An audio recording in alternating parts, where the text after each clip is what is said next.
Bismillahirrahmanirrahim.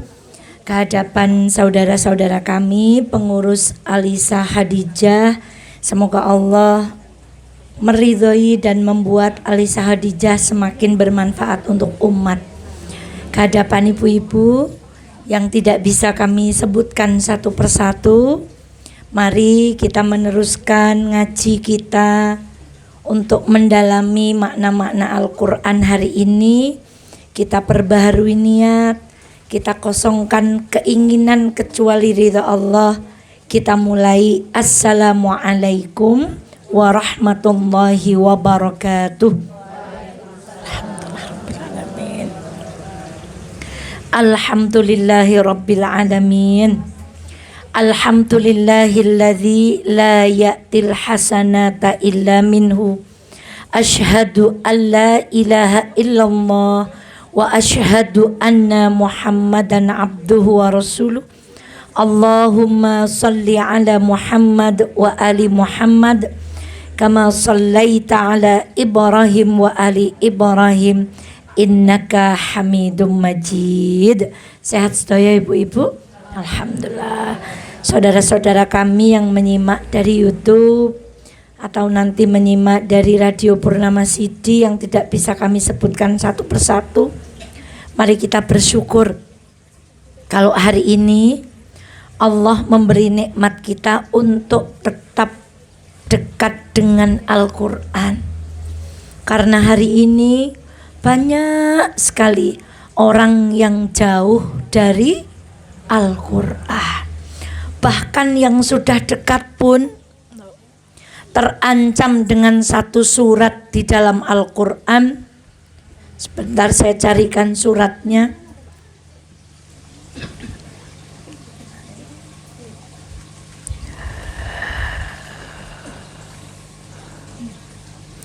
Allah berfirman, sungguh sudah Allah turunkan, thumma awrathnal kitabal ladzi istafaina min ibadina. Kemudian kitab Al-Quran ini kami wariskan kepada orang-orang yang kami pilih di antara hamba-hamba kami. Lalu setelah Al-Quran ini turun, di antara mereka kata Allah, wa minhum zalimun li nafsih. Jangankan jauh dari Al-Quran, yang sudah dekat saja kata Al-Quran bisa jadi golongan pertama, yaitu faminhum zalimun li nafsih. Sudah ngaji Quran, sudah baca Quran, sudah duduk di majelis ilmu, tapi tetap saja golongannya zalimun li nafsih. Ibu-ibu masih ingat zalimun li nafsih itu adalah orang-orang yang setelah diturunkan kepadanya Quran, dosanya tetap lebih banyak daripada baiknya. Faminhum muqtasid. Yang kedua ada yang pertengahan, dosane kalih apike sami mawon. Yang ketiga apa kata Al-Quran? Faminhum sabiqun bil khairati biiznillah. Golongan yang paling ideal menurut Al-Quran setelah kita belajar Al-Quran, turun kepada kita Al-Quran adalah orang-orang yang kebaikannya melampaui keburukannya. Maka mari kita bersyukur, didekatkan Allah terus dengan Al-Quran, diberikan keinginan untuk mengerti Al-Quran. Semoga kelak Al-Quran ini menjadi penolong untuk kita semuanya. Sholawat dan salam semoga senantiasa terlimpah kepada baginda Muhammad Sallallahu Alaihi Wasallam. Tanggal 7 Oktober hari ini Bu, tepat 1 tahun Gaza dijajah, diporak-porandakan oleh laknatullah Zionis tentara Israel. Mari kita berdoa kepada Allah, semoga saudara-saudara kita di sana mendapatkan kemuliaan sebagaimana yang Allah janjikan, dan kita yang di sini diberi kekuatan untuk terus mencintai mereka dengan cara yang kita bisa. Maka pas setahun Bu, ya Allah, tanpa rumah, makanan kurang, fasilitas kesehatan minim, tidak ada pendidikan dan seterusnya. Semoga Allah mengganti apa yang diambil di dunia dengan ganti berlipat-lipat di akhirat. Thayyib, suratnya agak panjang. Hari ini kita akan belajar tentang satu surat di dalam Al-Quran, yaitu surat Asy-Syams. Asy-Syams artinya apa? Matahari. Ibu buka mushafnya, bertiga kali pertemuan kita berjumpa dengan ayat yang diawali dengan sumpah. Mulai dari surat Wadduha, wal-laili idza saja, sumpah. Kemudian kita naik lagi ke al-lail, wal-laili idza yaghsha, wan-nahari idza tajalla, wa ma khalaqadz dzakara wal unsa. Hari ini kita pun akan berjumpa dengan surat yang diawali dengan banyak sumpah. Nah, surat apa tadi? Surat Asy-Syams, artinya apa? Matahari. Mari kita lihat surat ini diawali dari ayat yang pertama sampai ayat yang ketujuh, semuanya sumpah. Masya Allah. Kalau Wadduha sumpahnya berapa? Wadduha wal-laili idza saja, 2. Sekarang al-lail, wal-laili idza yaghsha, wan-nahari idza tajalla, wa ma khalaqadz dzakara wal unsa. Berapa? Tapi dahsyatnya surat Asy-Syams ini diawali dengan berapa sumpah? 7. Lah kita sumpah sekali aja udah penting kok. Demi Allah. Wadduha, demi Allah, demi Allah kalau kita bahasakan. Kemudian di al-lail 3 kali. Ini enggak cukup sekali 2 kali. Tapi Allah bersumpah berapa kali? 7 kali. Maka apa? Berkali-kali kita sudah pelajari kalau Allah memulai satu surat dengan sumpah, maka di dalamnya pasti ada sesuatu yang penting, sangat penting.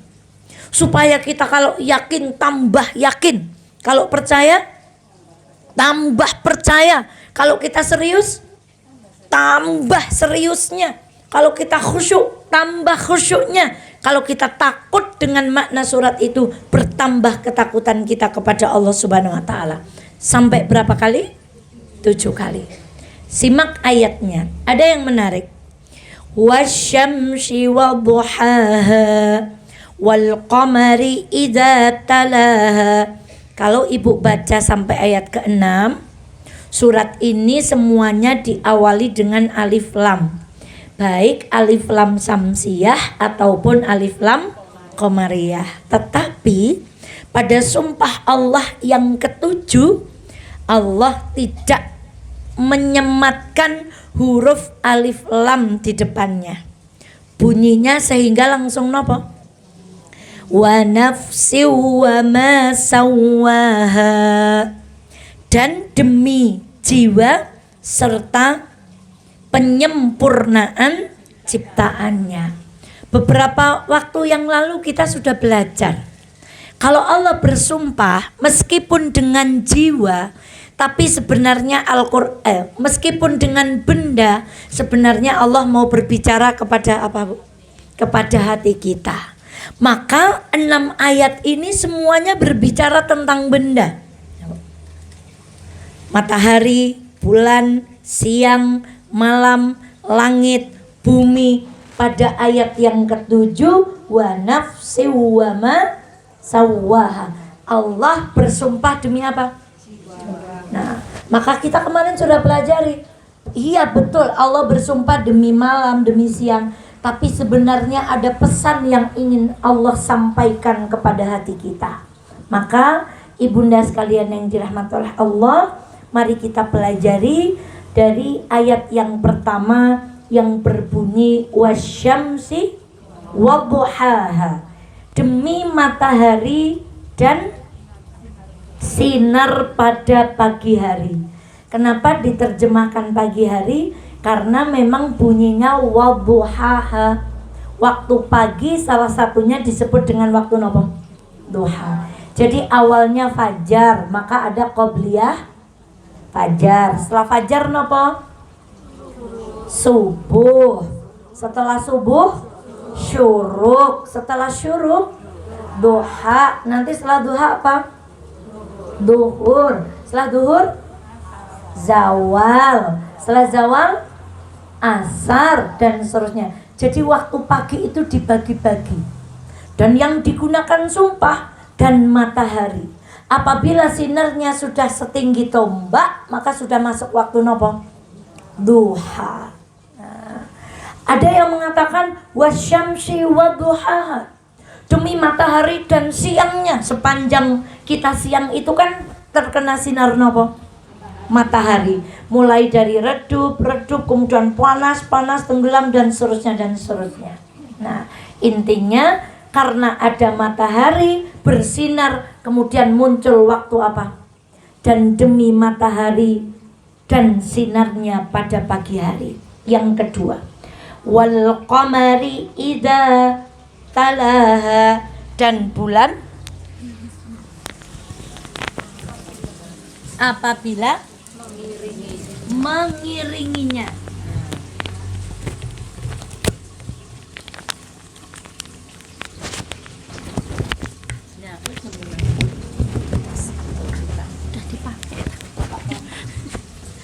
Suara covid ora apa-apa.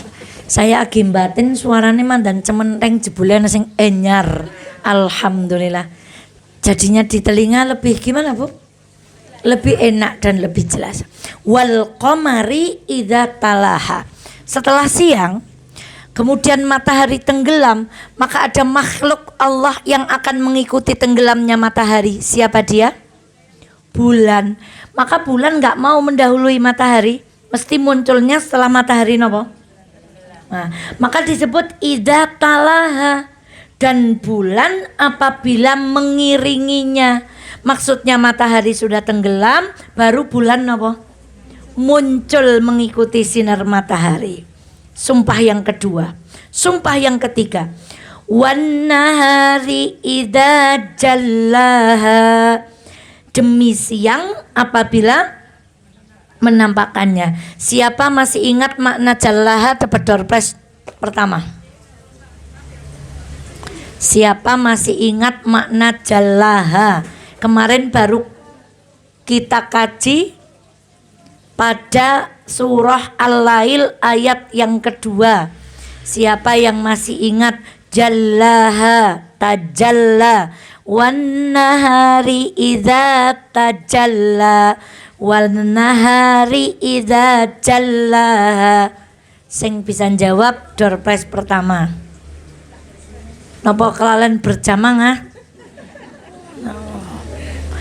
Ustazah dereng nerangaken niku kateng catetane kula mboten nonton. Bukan. Ayo, apa? Tak dinteni ping 5 wis. Iya, menampakkan apa, menampakkannya bagaimana Mbak Yuni? Allah menciptakan berpasang-pasangan. Kali ini jawabannya kurang tepat. Ayo, siapa yang mau menjawab? Demi siang apabila terang benderang, kurang tepat. Tajalla, mana tajalla?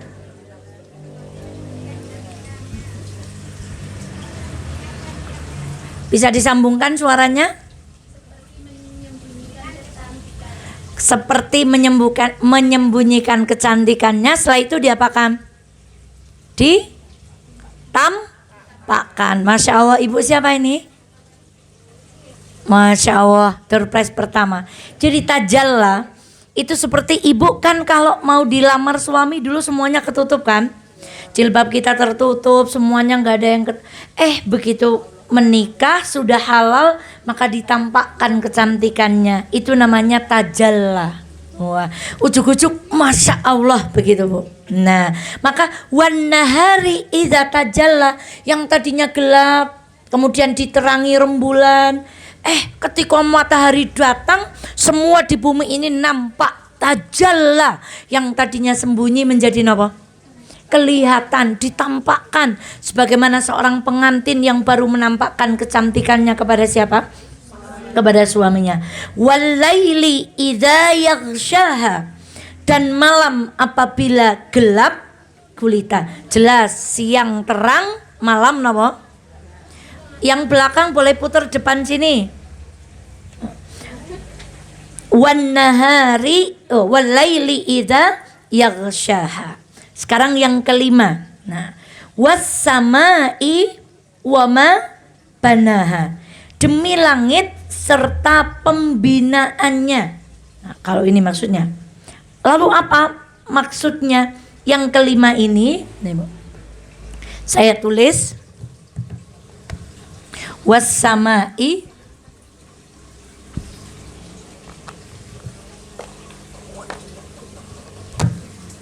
wama apa Bu? Was samai wama banaha.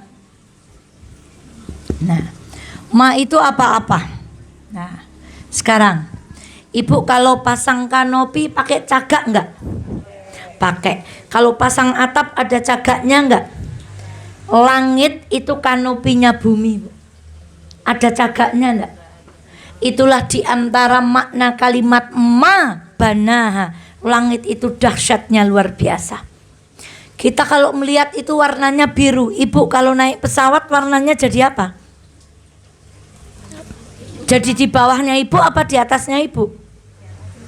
Jadi yang disebut langit itu apa? Kita kemudian mendengar di Quran itu langit berapa sab? 7. Kokoh, kadang warnanya biru, kadang warnanya itu langit yang bisa kita mengerti. Nah, kemudian wal ardi wa ma tahaha, dan bumi serta penghamparannya. Nah, ini sempat viral. Bumi tidak bulat tapi datar. Lah kula emoh milu-milu, bumi bulat apa datar? Tidak ikut-ikutan, Ibu.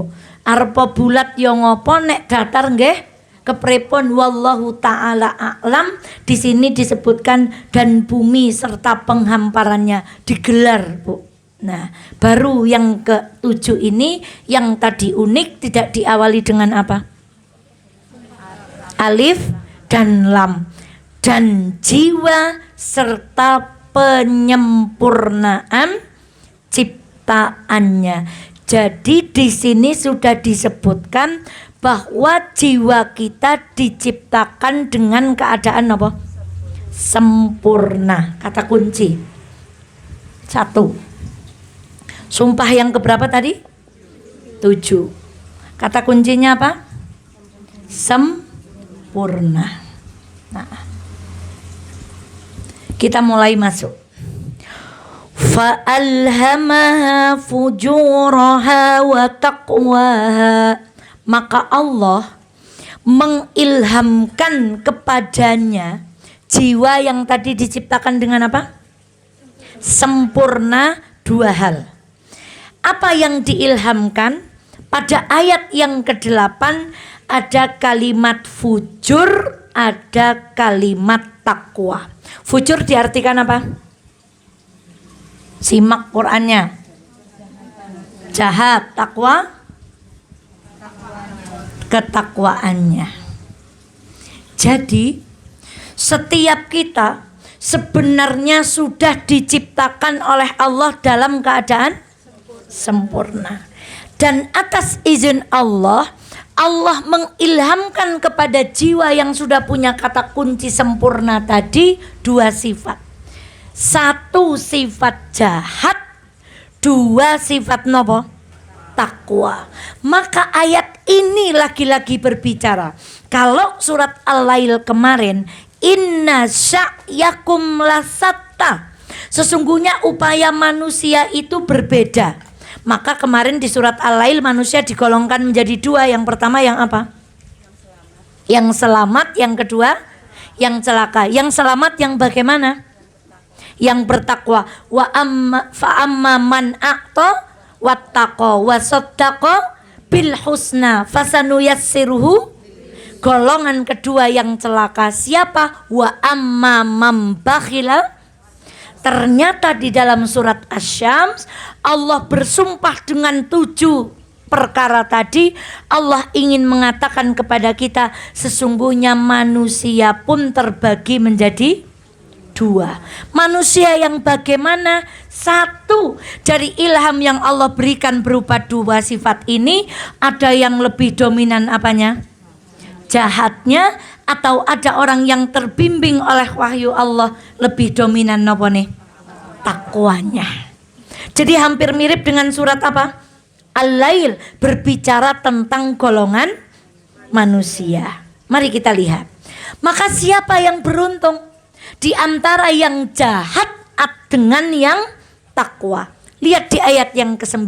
Nah, Saudara Eva berharap ibu ini bawa Quran karena kita belajar nopo? Belajar tafsir. Kalau nggak pakai Quran pakai nopo? HP. Qad aflaha man zakkaha. Maka beruntunglah orang-orang yang mensucikan jiwanya. Wa qad khaba man dassaha. Dan sungguh rugi orang-orang yang mengotorinya. Jadi orang yang takwa ini sebabnya dia apa? Mensucikan diri. Mensucikan apa? Jiwa. Yang tadi sudah Allah ciptakan dengan sifat apa? Sempurna. Sedangkan orang-orang yang jahat adalah orang-orang yang rugi karena dia apa? Mengotori apanya? Jiwanya. Jelas pertanyaannya. Mensucikan dengan apa? Dengan kebaikan. Mengotori dengan apa? Dengan maksiat. Ibu, jadi surat Asy-Syams ini mau berbicara tentang karakter yang luar biasa. 1, orang itu kalau sudah jahat, kotor, dia mengotori jiwanya dengan perbuatan maksiat, maka hari ini kita saksikan anak membunuh orang tuanya, suami membunuh istrinya, istri membakar kemaluan suaminya, anak membunuh orang tuanya, bapak menghamili. Karena apa yang lebih dominan? Kejahatannya. Tapi sebaliknya, ada orang yang mensucikan dirinya berbuat takwa. Maka Masya Allah, ada satu agama ibu yang melarang penyembahnya itu untuk menikah. Contohnya biksu-biksu ini mboten apa bu? Tidak menikah. Kenapa? Karena kalau punya keinginan itu dianggap mengotori jiwa. Maka biksu itu ingin aja nggak boleh bu. Umpama gini, saya kepengen ayam goreng. Tiba-tiba ayam goreng datang. Maka dalam agama mereka ayam itu haram untuk dimakan. Karena punya apa? Punya keinginan. Jadi di hati nggak boleh punya apa? Lah ibu pripun? Tidak boleh nikah, tidak boleh punya keinginan, nggak boleh punya apa-apa. Yang satu jadi ateis, nggak percaya Tuhan, hidup yang penting duitnya banyak. Sekarang dari 2, yang ke satu kanan banget, yang satu kiri banget kebablasan. Siapa di antara mereka yang bahagia? Nggak ada. Yang bahagia tuh siapa? Orang yang bertakwa. Artinya apa? Bukan seimbang iman dan maksiatnya, tapi menyeimbangkan antara keduanya. Maka Islam membolehkan seks, boleh, tapi supaya seks itu tidak jadi kotor dan jahat, pintunya nopo? Menikah. Kita boleh jadi orang kaya raya? Boleh, tapi pintunya Islam untuk menjadi kaya raya dengan cara mencari rizki yang nopo? Maka sebenarnya secara logika tidak ada agama yang bisa membahagiakan hati manusia kecuali nopo? Islam. Gak ada. Sebab yang satu jomblo gak boleh nopo? Gak boleh nikah. Yang satu silahkan kawin, kumpul kebo, ganti gonta, ganti pasangan tanpa kehalalan. Hidupnya bahagia enggak? Enggak ada. Maka tidak ada orang maksiat itu bahagia. Buat nonton. Kalau ada Allah enggak adil dan mustahil bagi Allah. Allah tidak. Jadi kalau ada ibu curhat tentang suaminya, misalnya suaminya berbuat maksiat begini, kata sepenak temen nggih, us bojone teng mriki keroyo-royo, teng mriko malah bojone seneng-seneng kalih wong wadon. Demi Allah dia tidak bahagia, Bu.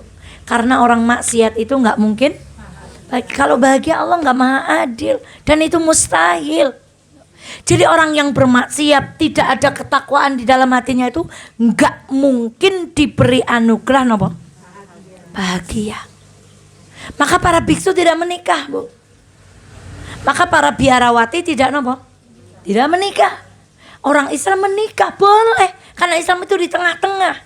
Penuhi kebutuhan fisikmu, sempurna kan? Penuhi kebutuhan fisikmu, penuhi juga kebutuhan hatimu. Maka kamu bisa, maaf, seks itu menjadi ibadah, tapi pintunya napa? Menikah. Maka ibunda sekalian yang dirahmati oleh Allah, kemudian surat ini akan bercerita panjang tentang orang kalau yang didominasi jiwanya itu adalah kejahatan. Maka bisa menjadi sejahat-jahatnya. Sekarang coro sidian, gula, pasir diganti napa? Diganti pemanis, itu sudah mulai kejahatannya dominan. Naik lagi, mencurangi lagi. Punya orang, ya Allah, kemarin ada seorang ibu, Ustazah, semoga saya di ngapura kali Gusti Allah. Lah nopo? Dulu saya pernah ikut proyeknya orang-orang yang mendapatkan bantuan rumah. Saya diminta oleh pemegang proyek itu untuk melaporkan sekian-sekian. Ya Allah, hari ini saya baru menyadari sudah orang miskin dapat bantuan masih dipotong. Kalau bahasa kitanya tuh disunat. Kapan ketika jiwa kayak gitu? Ketika kejahatan dan kekotoran itu sudah lebih mendominasi. Dan di surat ini intinya adalah surat ini akan berbicara tentang satu kaum, yaitu kadzabat samudu bitaghwaha. Kaumnya Nabi siapa? Kaumnya namanya Samud. Nabinya siapa? Yo kono. Yo. Google boleh. Kadzabat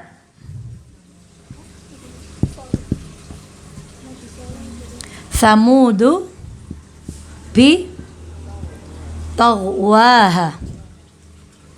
Ibu kalimat tagha masih ingat siapa yang tagha? Fir'aun. Melampaui batas dengan apa? Kekuasaan. Satunya lagi apa? Ayo apa? Bagha. Kalau bagha melampaui batas dengan apa? Harta. Contohnya siapa? Korun. Kalau ini contohnya siapa? Fir'aun. Kalau ibu yang mana? Enggak, dua-duanya. Kadzabat samudu. Siapa nabinya? Enggak lanjut pokoknya. Nabi Soleh. Kalau kaum Ad nabinya nabi siapa? Nabi benar. Nabi Hud. Kalau kaum Samud nabinya nabi siapa?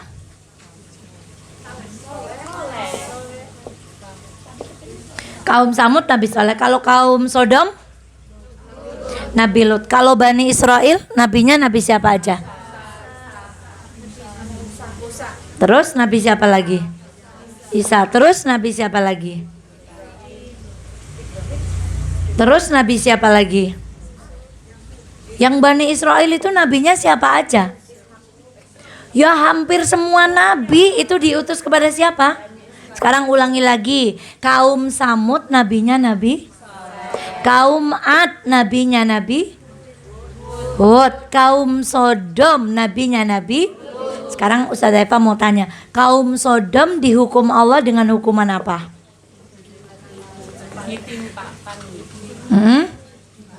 Dibalik yang atas jadi bawah, yang bawah jadi apa dosa mereka?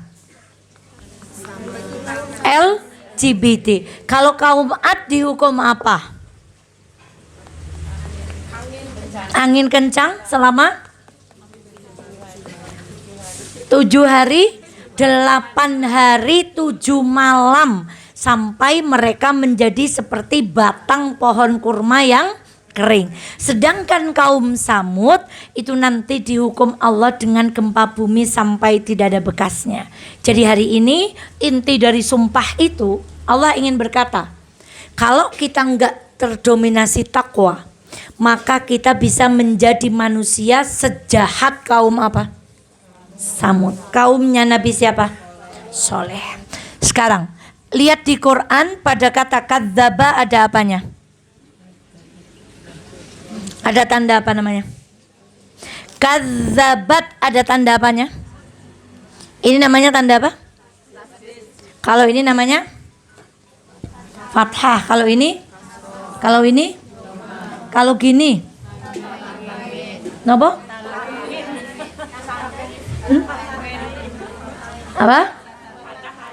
Apa? Tanwin? Kalau ini apa? Kasroh tanwin. Kalau ini namanya fathataini. Kenapa Bu? Fathah yang jumlahnya 2. Kalau ini kasrotaini. Kenapa? Kalau ini dhammataini. Ibu tahunya ini apa?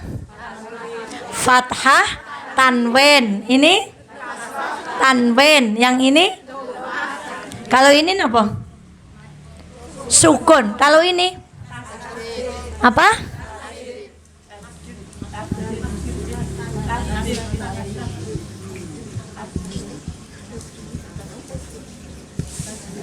Yang bawah apa yang atas? Tasjid apa tasdid?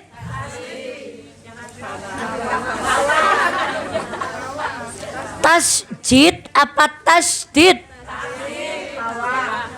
Yang atas angkat tangan. Yang bawah angkat tangan. Yang enggak angkat tangan? Masya Allah. Lah Bu Andri ketemu terus Bu. Nah, namanya tasdid. Nah, tanda ini artinya kan bohong. Artinya napa Bu? Kadzabat Bu? Bohong atau napa?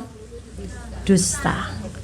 Kalau ada tandanya ini, kata ulama tafsir, kaum Samud berdustanya, bohongnya, berbuat buruknya berkali-kali. Enggak cuman berapa? Jadi hari ini kalau ada ibu-ibu berjanji diingkari, punya perjanjian dengan teman tidak dipenuhi, berbohong kepada suami berkali-kali, dia mengantongi sifatnya kaum Samud. Dan dia masuk golongan orang-orang yang jahat karena mereka senantiasa mengotori hatinya dengan apa? Dengan kemaksiatan. Siapa kaum Samud itu? Kaum Samud adalah kaumnya Nabi Soleh. Nah, untuk apa Nabi Soleh diutus kepada mereka? Semua Nabi diutus kepada kaumnya untuk berdakwah tentang satu hal, yaitu kalimat la ilaha illallah. Maka dakwah yang paling utama itu tauhid Bu. Maka ngaji yang paling dasar pertama kudune kita rampungke niku bab napa? Bab tauhid. Jangan dilontati. Sudah belajar tafsir, sudah belajar ngaji Al-Qur'an, tapi maaf masih berbuat syirik. Sudah baca Al-Qur'an, sudah belajar tafsirnya, masih percaya kepada lawe, raja, hari, mundur, weton dan seterusnya. Ini namanya tauhidnya belum settle. Padahal Nabi ketika mengutus semua utusan ke daerah manapun selalu berkata kepada utusannya, yang pertama diajarkan adalah apa? Tauhid. Kalau tauhidnya sudah mapan, baru pelajari tentang syahadat, kemudian apa? Sholat. Nah, anak-anak kita hari ini manasik haji, anak TK, tapi belum belajar tentang sholat. Itu terbalik. Karena manasik haji itu nomor berapa? Nomor yang harus ditekankan pada anak-anak kita nomor satu itu Tuhanku, Allah, nabiku, kitabku, agamaku. Baru kita ajarkan anak-anak kita sholat. Masya Allah. Maka bersyukur kalau hari ini anak kita sudah bisa bicara Tuhanku, Allah, nabiku. Matematika, bahasa Inggris itu bonus. Yang kedua, ibu bersyukur putranya bagaimanapun bentuknya hari ini anak kita masih mau sujud. Berapa kali kami sampaikan di pengajian, anak saya yang TK itu kalau disuruh sholat tuh lucu banget, Bu. Nawar, boleh di atas kasur, boleh.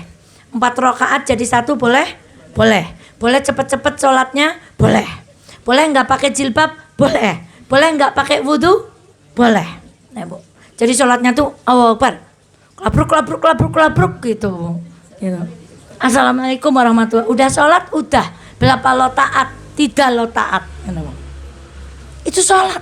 Jadi manasik haji itu sebenarnya nomor berapa? Karena dakwah yang pertama para nabi itu tentang tauhid. Kalau sudah tauhid, wahai Mu'ad, ajarkan mereka sholat. Kalau sholatnya sudah beres Mu'ad, bebankan kepada mereka zakat. Kalau sudah beres Mu'ad, ajarkan kepada mereka puasa. Kalau sudah puasanya beres, baru ajarkan apa? Haji. Jadi Bu, ada urutannya. Orang tauhidnya lurus dulu. Kemudian sholat. Sholat tanha anil fakhsyai wal mungkar. Oh, sholat itu mencegah dari seseorang berbuat keji dan mungkar. Oh, sholatnya beres, ajarkan dia puasa. Asyamu junnah. Puasa itu junnah, perisai dari orang berbuat keburukan. Kemudian zakat. Zakat itu apa, Bu? Membersihkan. Maka haji itu menjadi puncak orang menyempurnakan agamanya, Bu.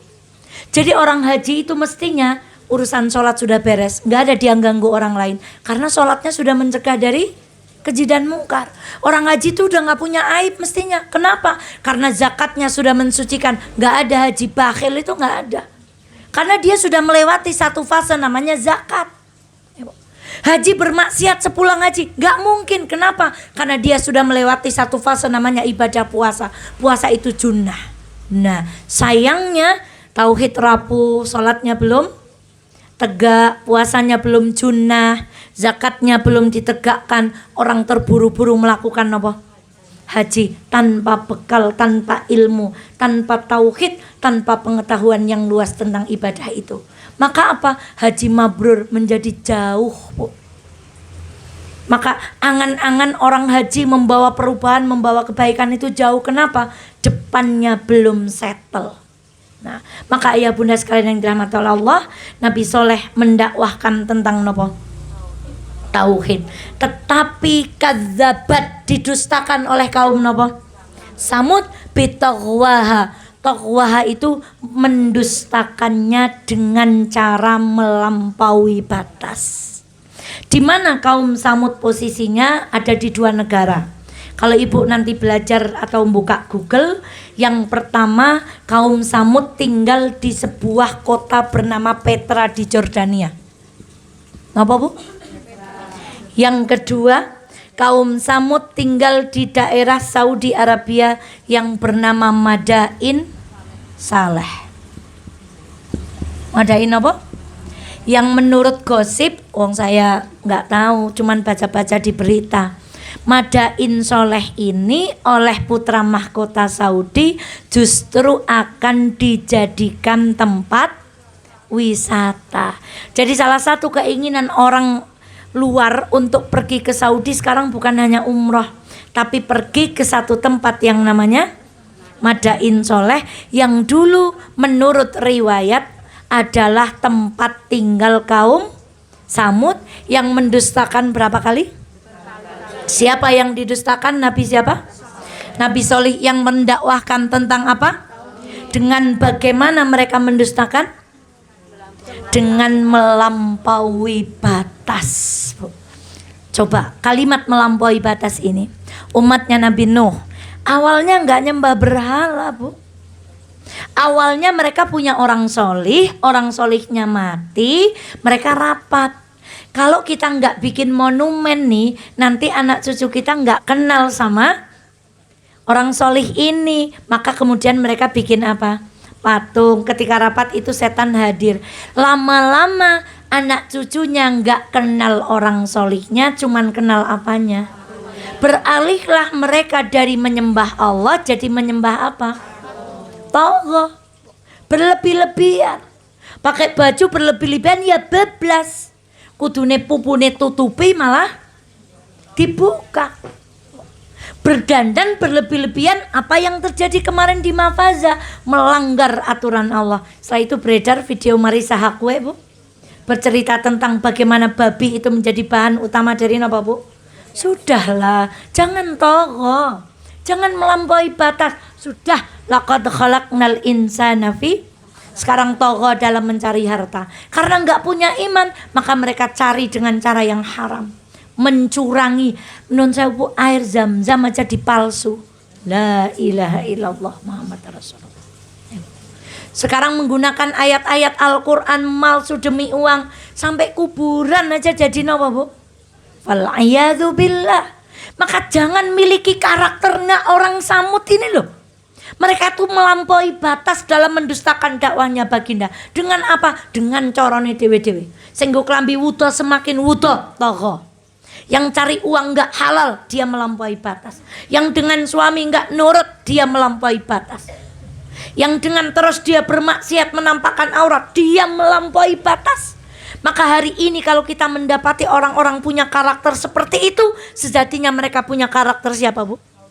Ditambah lagi, lihat ayat berikutnya. Idzim ba'atsa ashqaha. Napa terjemahannya? Ketika mereka mengutus napa? Orang yang paling celaka di antara mereka. Ini kalau nggak belajar tafsir kita nggak mudeng, kok. Jadi umatnya Nabi Sholih didakwa itu nggak mau. Di surat Al-A'raf banyak surat yang lainnya mereka malah nantang begini. Nek deke mencen Nabi, kata mereka membuat tantangan kepada Nabi Sholih. Keluarkan untuk kami unta dari balik batu. Untanya harus berwarna ini, untanya harus betina dalam keadaan bunting 10 bulan. Itu permintaan kaum Samud kepada siapa? Nabi Sholih. Begini bahasa mudahnya. Nek jenengan mancan Nabi dajal, tokna unta kang jero watu. Engko nek untane benar-benar metu, enyong gapan iman karo jenengan. Kemudian Nabi Sholih diriwayatkan berdoa, sholat, menyembah kepada Allah, berdoa atas izin Allah. Maka mukjizatnya Nabi Sholih adalah keluarnya unta dari balik batu. Jenis kelaminnya betina. Dalam keadaan apa? Hamil berapa bulan? 10 bulan. Sesuai dengan permintaan mereka. Kalau di tafsir Ibnu Katsir dan referensi yang lain disebutkan warnanya harus gini, tingginya begini, umurnya sekian, umurnya 10. Pokoknya mereka seperti Bani Israel. Ingat, Bu? Sapi yang disembelih laki-laki apa? Perempuan. Udah dipakai mbajak apa? Belum. Warnanya apa? Coklat muda atau coklat? Tongkat bambu dan tali. Mana jadi nama, Bu? Niku ngeyel, Bu. Nah, maka ketika unta itu keluar, Nabi Sholih membuat perjanjian. Ada sumber mata air, sumur, yang diatur oleh Nabi Sholih. Sehari untanya minum, sehari kaum Samud yang minum. Ini nggak boleh dilanggar. Menurut kisah yang lain, kamu boleh mengambil susu dari unta itu, tapi dengan cara yang baik. Nah, terus mereka sepakat sehari untanya minum, mereka nggak apa. Lama-lama mereka nggak kuat, Bu. Lalu setan mendatangi mereka. Lah, mereka angel temen. Kudune maune bisa ngangsu ambendina kasiki ora bisa. Maka mereka bersepakat, bersekongkol untuk membunuh unta ini. Padahal unta ini adalah untanya Allah. Siapa yang mengeluarkan unta itu dari batu, Bu? Allah, Bu. Ini, Bu. Maka ibunda sekalian yang dirahmati oleh Allah, bagaimana cara mereka membunuh? mereka mengutus seorang laki-laki yang bernama Qidar bin Salif. Inilah yang disebut pada ayat yang ke-12, idzim ba'atsa asqaha. Ketika mereka mengutus utusan yang paling jelek, celaka. Siapa nama laki-laki yang paling celaka itu? Namanya Qidar bin Salif. Niki eling-eling. Siapakah yang dimaksud ayat ke-12 dari surat Asy-Syams?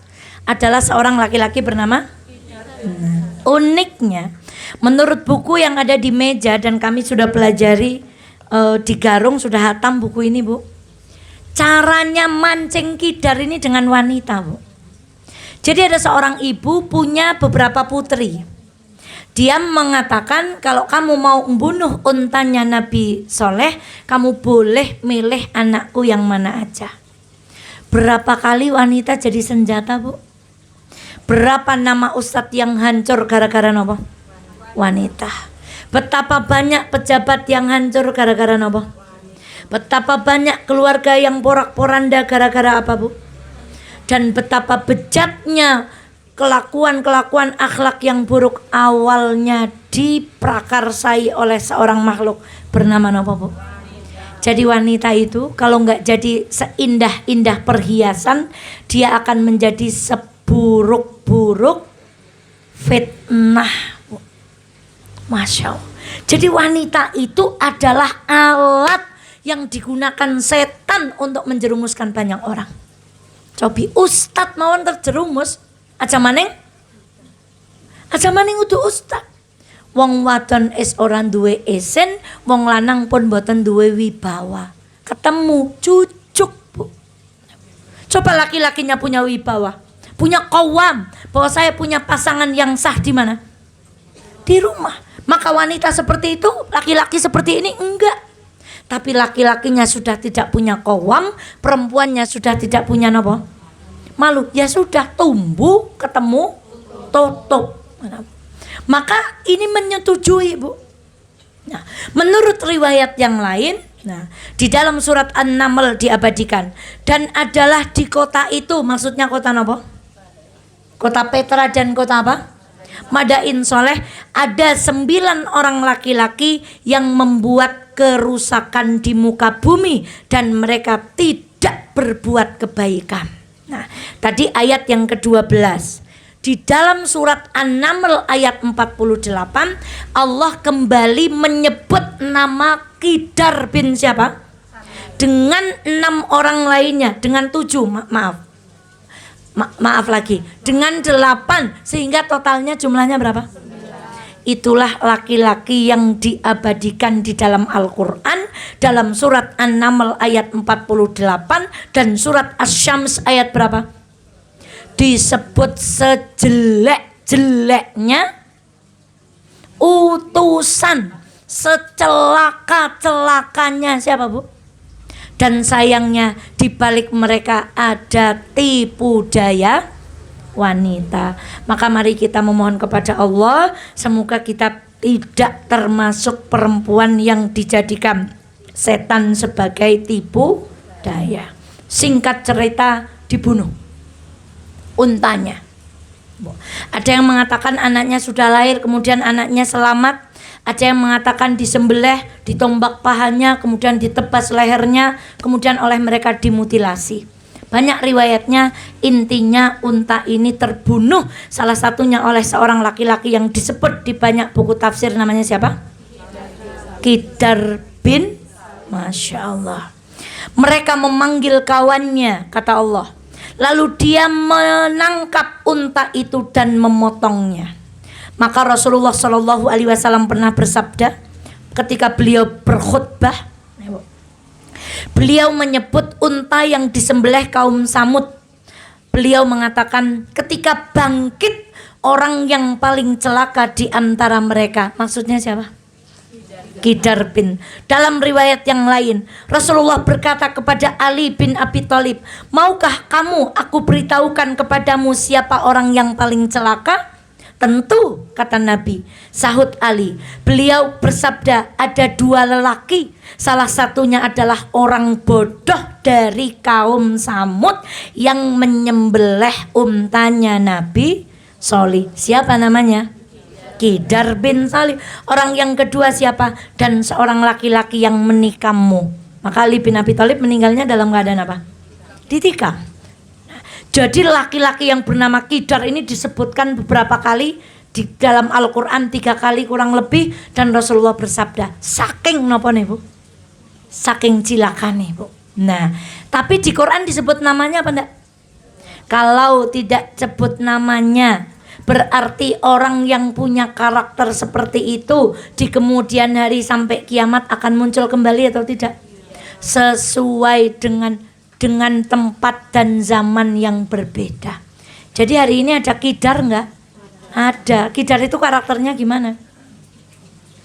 Pokoknya nyong gak membuat kerusakan, sing penting ganjarane nyong napa Bu? Perempuan.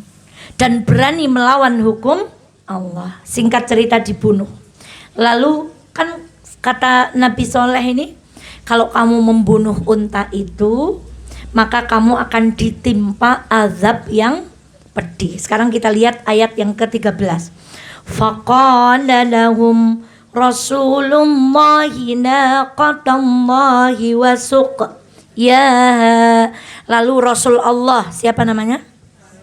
Nabi Soleh tadi berkata kepada mereka, biarkanlah unta betina dari Allah ini dengan minumannya.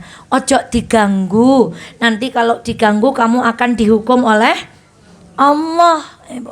Jangan diganggu, nanti kamu diazab. Nah, tapi apa yang mereka lakukan pada ayat yang ke-14? Fakadzabuhu, lagi-lagi diberikan tanda bacaan apa?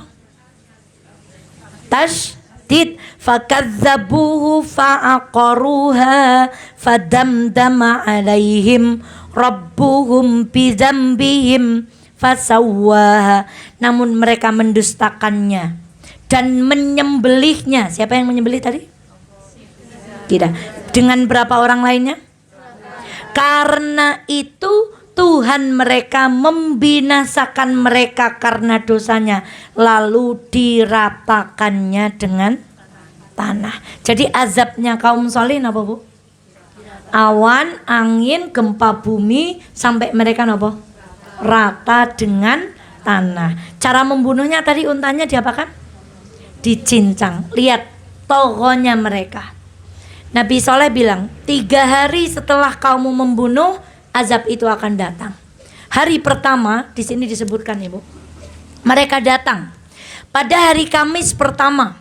Selama penantian 3 hari, wajah-wajah kaum Samud berubah menjadi pucat pasti. Maksudnya jadi pucat. Ada yang mengatakan di sumber yang lain, hari pertama mereka datang kepada Nabi Soleh. Mereka menggunakan baju berwarna-warni. Ibu tahu pesta India yang napa nih kok jenenge? Yang pakai warna kemudian diapakan Bu? Nah, ada seorang ustadz mengatakan itu meniru kaum Samud. Jadi mereka tuh datang sama Nabi Soleh gini. Endi jarene nek untane patak pateni mau datang azab. Nih kami sudah pakai baju kayak gini, ternyata azabnya tidak datang. Kalau di kitab ini disebutkan 1 hari berikutnya yaitu hari Jumat, wajah mereka berubah menjadi merah. Nah, maka di sumber yang lain ada yang mengatakan mereka berganti menjadi pakaian apa? Warna merah. Ngece lagi sama Nabi Soleh. Mana katanya kalau untanya dibunuh azabnya akan nyatane tekan dina jemuah urung teka. Hari ketiganya, pada hari Sabtu, wajah mereka berubah menjadi hitam. Dan ketika Ahad pagi, bumi di bawah mereka berguncang hebat hingga nyawa mereka melayang. Mereka pun mati bergelimpangan di dalam reruntuhan, seolah tidak pernah ada lagi yang tinggal di kota itu. Jadi cobi ngece napa mboten coba Bu? Nah misalnya gini, Mas sholat, alah sholat para sogeh-sogeh, mendingan enyong ora sholat neng. Nah itu karakternya kaum napa Bu? Mbak pakai jilbab misalnya, dijawab gini, orah lah rambut-rambutnya nyong Dewek pan kudungi ya karpe nyong, ora kudungi ya ora semang ngurusi suwargane wong tua. Itu karakter siapa Bu? Kaum Samud. Lagi Mbak, apa Mbak? Sedekah dong, penak temen. Duru-duru duit dewek ya terserah nyong, pan go urip nyong ya oleh pan sedekahna ya. Itu karakternya siapa Bu?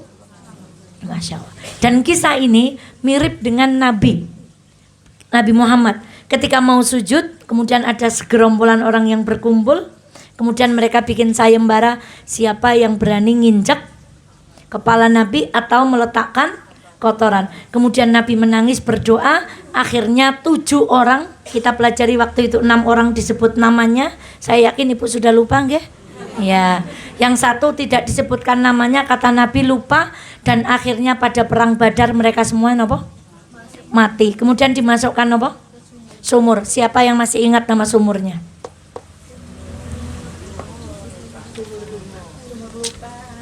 Ya, sumur lupa boleh. Itu persis seperti 9 orang yang disebutkan ini, kemudian ditenggelamkan oleh Allah, diazab tanpa. Nah, sekarang apa hukum pergi ke tempat bekas orang-orang yang dulu dihukum oleh Allah? Nih, suatu hari Nabi berdiri di hadapan mereka dengan menunggangi hewan tunggangan. Beliau memerintahkan untuk segera pulang di akhir malam.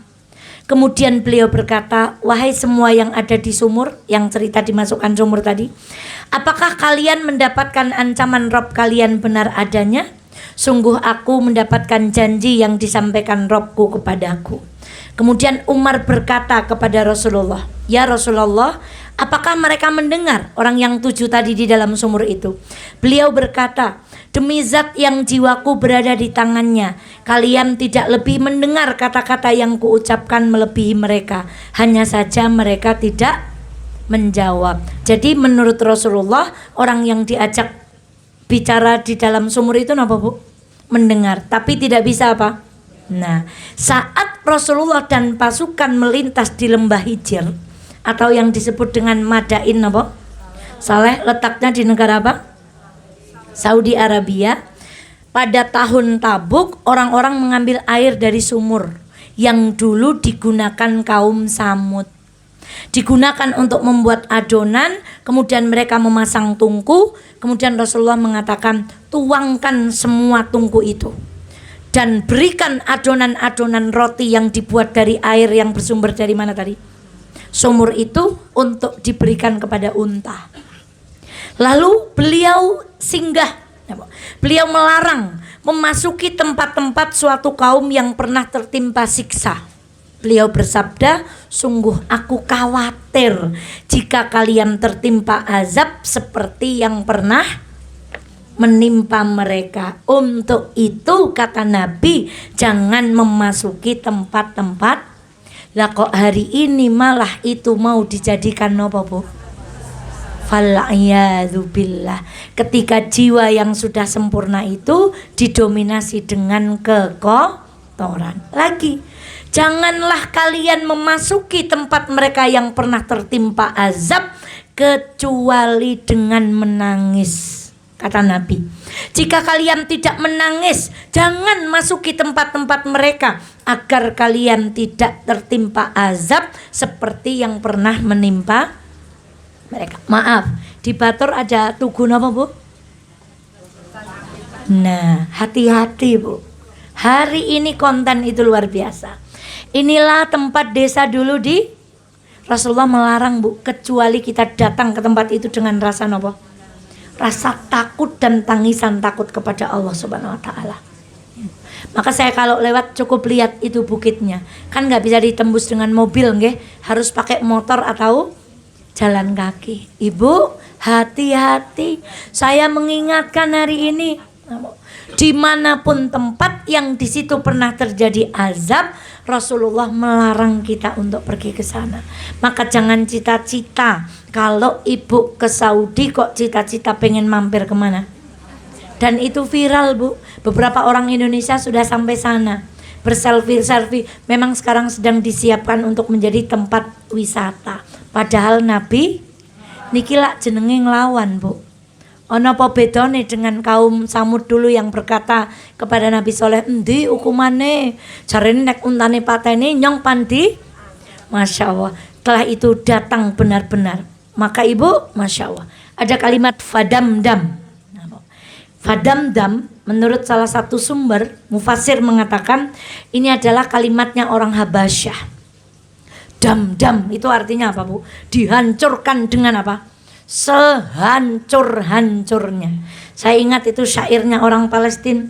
Taqaddam ya bna aqsana wa dukkal arda nirana wa zalzil amna Israel wa ash'il fihi burkana. Itu ada kalimat zalzil. Mirip, Bu? Ustaz Eva bilang zalzil dengan dam-dam. Mirip, Bu? Nah, zalzil itu artinya hancurkan tentara Israel sehancur-hancurnya. Kalau gini, fadamdama alaihim rabbuhum bidzambihim fasawwaha. Kemudian dihancurkan sehancur-hancurnya disebabkan oleh dosa mereka, fasawwaha. Maka tempat yang namanya Petra, tempat Madain Soleh itu menjadi apa, Bu? Rata, tertimbun. Hari ini mereka mendapati apa, Bu? Sisa-sisanya, dan sayang memang dijadikan tempat nopo wisata. Maka kita yang sudah tahu ilmunya, kalau ke tempat-tempat yang pernah di situ turun azab, maka datanglah dengan rasa nopo takut dan mata yang nopo, Bu? Menangis. Kalimat terakhir, wala yakhafu uqbaha, dan dia Allah tidak takut akibatnya. Maksudnya apa hari ini, Bu? Ada guru mendapati anak ngunekke mercon misalnya. Kemudian guru itu nampol anak ini, tampar jeprat. Kira-kira orang tuanya besok datang nggak, Bu? Ngapain orang tuanya? Nopo? Protes, katanya gurunya nopo? Galak, melanggar nopo? Hak asasi manusia. Maka sekarang kurikulumnya jadi nopo, Bu? Ora pan ngunekna mercon ya, jidor pan minggat ya. Jidor niku jenenge merdeka sing kebablasan, Bu. Allah itu zat yang enggak takut. Terus kalau aku ngeratain umat Samud mau apa? Beda dengan kita. Kalau kita melakukan aksi kadang ada ketakutan. Jangan-jangan ada yang berbuat onar, nanti kita dipermasalahkan sama nopo? Keamanan. Kalau guru ngingetkan murid itu ada rasa takutnya. Jangan-jangan orang tuanya nggak terima, terus datang ke nopo, Bu? Lawang yang kasus perzinaan itu aja keluarganya nggak terima kok. Ini anak korban dari apa ya namanya? Korban dari kekerasan seksual. Ini ada anak mencabuli, wes karena kurikulumnya nopo, Bu? Zaman dulu ngaji ora tayang pamanane kula pun beto napa, Bu? Pun beto getek, Bu. Janji salat niku ditunggoni kula. Janji rukuke mboten lurus niku penggaris kayu siap mendarat di mana, Bu? Di punggung. Ceplak ngeten, Bu. Niku paman saya dulu, Bu. Janji jam 3 di absen dorong tekan masjid, Bu. Sore itu saya di absen. Dosa apa yang kamu lakukan? Suatu hari saya pernah ngaku makan permen sambil berjualan. Mulut saya dicoret pakai spidol, Bu. Mpun dikados niku mawon bentuknya nembe kados niki. Lah nek dimerdekakan, Bu. Pan rokok lurus ya rono, ora lurus ya rono. Ban nggo kodhong ya rono, ora nggo kodhong ya kinten-kinten dados napa seniki kula, Bu. Maka ini, Bu. Maka Allah itu zat yang tidak takut. Siapa yang berani melawan? Tapi kita itu kalau menghukum suatu pasti kita ada ketakutan. Itulah bedanya makhluk dengan apa? Khalik. Maka enggak sama. Maka ibunda sekalian yang dirahmati Allah, ngaji umpami biar guru turutan coba. Kasih salah fathatain ngaten ya dina apa, Bu? Cewek nek boten astone napa, Bu? Sekarang periksa kukunya panjang digetek mungkin gurune napa, Bu? Diviralkan, guru menyiksa murid dengan cara nopo? Masya Allah. Cara saya, Bu, anaknya jatuh, nggak apa-apa. Anaknya kejedut didorong ini, boten nopo? Ini dilapori, Ustazah putranya kemarin bully ini. Langsung saya minta maaf, tak datangi ke rumahnya anak saya, suruh minta. Mungkin anak-anak kadang nyek-nyekan gitu Bu. Ya kok saya ditelepon, Ustazah putranya membuli adik kelas, matur begini-begini. Kamu bilang begitu? Iya, soalnya teman-teman juga semuanya bilang begitu. Ayo, kamu anaknya Bunda, tak wajak ke rumahnya, tak suruh minta maaf sama anaknya. Nek itu orang tuh harus tanggap. Nenek, Ustazah maaf tadi dihukum karena ini begini-begini. Enggak apa-apa. Hukum aja kalau memang dia buatan terus mau sekolahan tidak. Ya niku kurikulum napa? Nah, itu Bu. Masya Allah. Maka ibunda sekalian yang dirahmati Allah, surat ini totally mau berbicara tentang seorang makhluk yang ketika jiwanya sudah didominasi apa? Keburukan, sesuatu yang kotor, dosa, maka dia bisa menjadi makhluk sebejat kaum siapa? Dan apa ujung daripada kebejatan itu Bu? Diratakan. Jadi gini Bu, tidakkah kita melihat cerita-cerita di dalam Al-Quran, kaumnya Nabi Nuh diapakan? Ditenggelamkan. Kaumnya Nabi Soleh diapakan? Diratakan. Kaumnya Sodom diapakan? Dibalik. Kaum Hud, kaum Ad diapakan? Angin bertiup selama 8 hari 7 malam. Mereka sampai kosong, menjadi lapuk seperti batang kurma. Jadi semua maksiat itu berujung kepada sekarang Nabi Nuh dihina, walah nang padang pasir kang gawe perahu, siapa sing ngarep nunggang banyu kang dihina, ya kan Bu? Nabi Lut dikhianati istrinya sendiri. Kemudian Nabi Soleh ngajarin jangan seneng kayak gitu dan seterusnya, semuanya dihina Bu. Tetapi penghinaan itu berakhir dengan kemuliaan para nabi. Maka sebelum azab itu datang, para nabi selalu disuruh keluar duluan. Nabi Nuh disuruh naik apa? Perahu. Ketika malaikat mampir ke Nabi Ibrahim mau mengazab kaum Sodom, itu Nabi Lut disuruh keluar Bu. Kata malaikat, jangan noleh apapun yang terjadi ke belakang. Mau terjadi suara apapun. Kemudian Nabi Lut pergi dengan putranya, dengan kaumnya yang beriman, termasuk istrinya. Tapi ketika muncul suara itu, dalam satu riwayat istrinya apa Bu? Menoleh. Maka istrinya di dalam surat At-Tahrim termasuk dari golongan orang-orang yang dimasukkan kemana Bu? Karena nggak manut sama siapa Bu?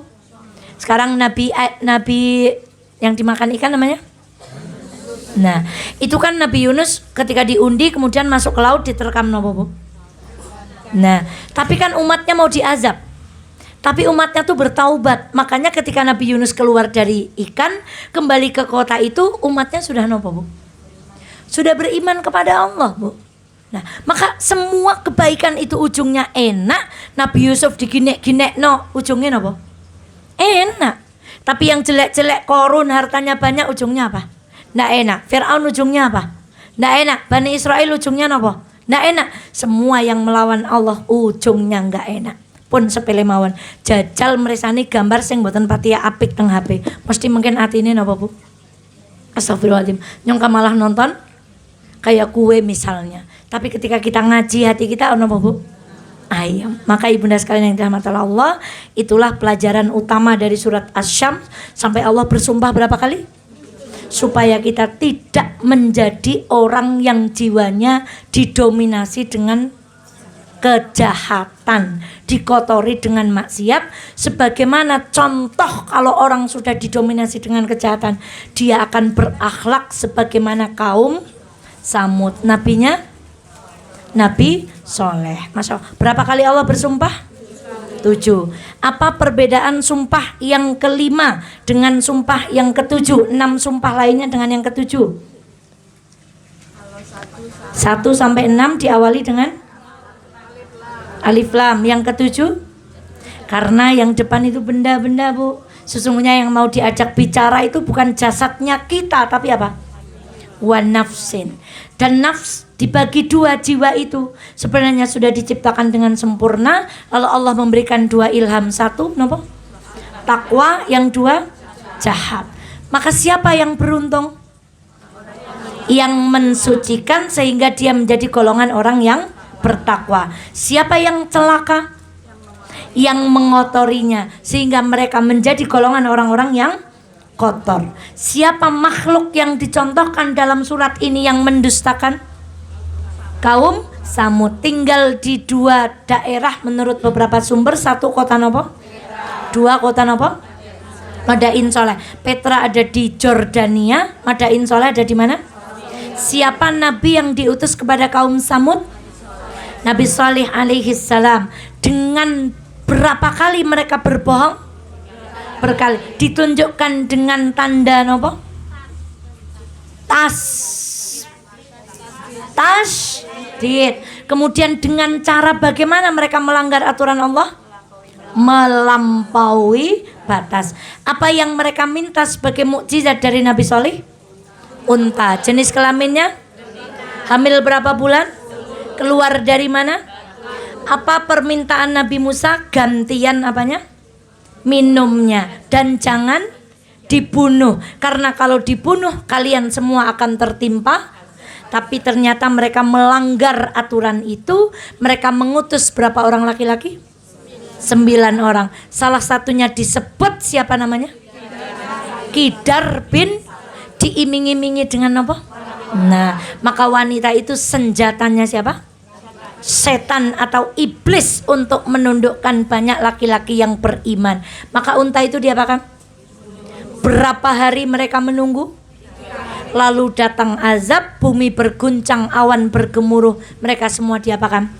Diratakan. Dan Allah tidak takut meratakan kaum Samud, karena Allah adalah Khalik. Berbeda dengan kita, kalau menghukum itu takut akibatnya, yang dihukum napa?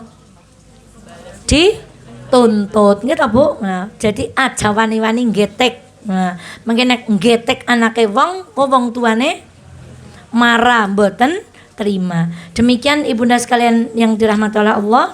Kami akhiri, astagfirullah li walakum. Assalamualaikum warahmatullahi wabarakatuh.